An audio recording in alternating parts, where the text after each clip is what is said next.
ಕರ್ನಾಟಕ ಗ್ರಾಮ ಕಚೇರಿಗಳ ರದ್ದತಿ ಕಾಯ್ದೆ 1961ರಂತೆ ವಂಶ ಪಾರಂಪರ್ಯದ ಎಲ್ಲಾ ಗ್ರಾಮೀಣ ಹಂತದ ಹುದ್ದೆಗಳು ರದ್ದಾಗಿದ್ವು. ಕೆಳ ಹಂತದ ಹುದ್ದೆಯಲ್ಲಿ ಕಾರ್ಯನಿರ್ವಹಿಸುತ್ತಿದ್ದವರನ್ನ ಉಳಿಸಿಕೊಳ್ಳಲು ಗ್ರಾಮ ಲೆಕ್ಕಿಗರಿಗೆ ಸಹಾಯ ಮಾಡುವುದಕ್ಕಾಗಿ 10,450 ಗ್ರಾಮ ಸಹಾಯಕ ಹುದ್ದೆಗಳನ್ನು ಮಿತವೇತನ ಆಧಾರದ ಮೇಲೆ 2007ರಲ್ಲಿ ನೇಮಕ ಮಾಡಿಕೊಂಡಿದ್ರ. ಈ ಗ್ರಾಮ ಸಹಾಯಕರಿಗೆ ಪ್ರಸ್ತುತ ತಿಂಗಳಿಗೆ 15,000 ವೇತನ ಮಾತ್ರ ಪಾವತಿಯಾಗುತ್ತಿದೆ. ಕನಿಷ್ಠ ವೇತನ 27,000 ರೂಪಾಯಿ ನೀಡಬೇಕು ಹಾಗೂ ಸೇವಾ ಭದ್ರತೆ ಸೇರಿದಂತೆ ವಿವಿಧ ಬೇಡಿಕೆಗಳನ್ನು ಈಡೇರಿಸಲು ಒತ್ತಾಯಿಸಿ ಪ್ರತಿಭಟನೆ ಹಮ್ಮಿಕೊಂಡಿರುವುದಾಗಿ ಸಂಘದ ಅಧ್ಯಕ್ಷ ಎನ್ ಪ್ರಕಾಶ್ ಹೇಳಿದರು.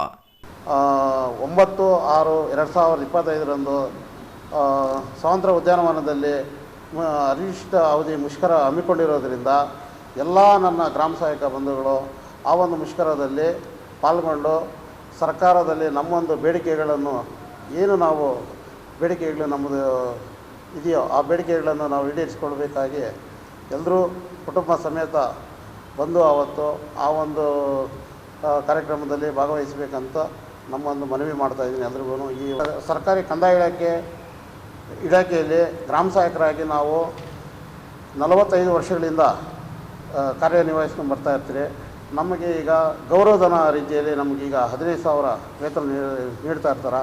ಆದರೆ ಈಗಿರೋಂಥ ಒಂದು ಬೆಲೆ ಏರಿಕೆ ಆ ಒಂದು ಇದರಲ್ಲಿ ನಾವು ಈಗ ಜೀವನ ನಡೆಸೋದು ಕಷ್ಟಕರ ಆಗಿರ್ತದೆ. ಅದರಿಂದ ನಮ್ಮ ಒಂದು ಬೇಡಿಕೆ ಸೇವಾ ಭದ್ರತೆ ಮಾಡಬೇಕಂತ ನಾವು ಹಲವಾರು ಬಾರಿ ನಾವು ಮನವಿ ಕೊಟ್ಟಿದ್ದೀವಿ ಸರ್ಕಾರಕ್ಕೆ.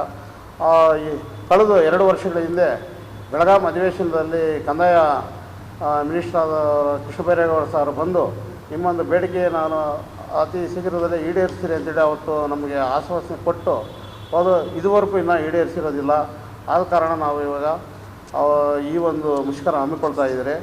ನಮ್ಮ ಒಂದು ಬೇಡಿಕೆಗಳು ಈಡೇರಿಸೋಕ್ಕೋಸ್ಕರ ನಮ್ಮ ಬೇಡಿಕೆಗಳು ಈಗ ತಂದೆ ತಾಯಿ ವಯಸ್ಸಾದಂಥವ್ರು ಇದ್ದಾರೆ, ಮಕ್ಕಳು ವಿದ್ಯಾಭ್ಯಾಸಕ್ಕೆ ಎಲ್ಲ ಒಂದು ರೀತಿಯಲ್ಲಿ ನಮಗೆ ತೊಂದರೆ ಆಗಿರೋದ್ರಿಂದ ಕನಿಷ್ಠ ವೇತನ ಆಗಲಿ ನಮ್ಮ ಸೇವಾ ಭದ್ರತೆ ಆಗಲಿ ಒದಗಿಸಿಕೊಟ್ಟು ನಮ್ಮೊಂದು ಜೀವನ ಕಲ್ಪಿಸಿಕೊಳ್ಳಲು ನಮ್ಗೆ ರೂಪಿಸ್ಕೊಡ್ಬೇಕಾಗಿ ನಾವು ಕಂದಾಯ ಮಂತ್ರಿಗಳ ಹತ್ರ ನಾವು ಮನವಿ ಮಾಡ್ತಾಯಿದ್ರಿ.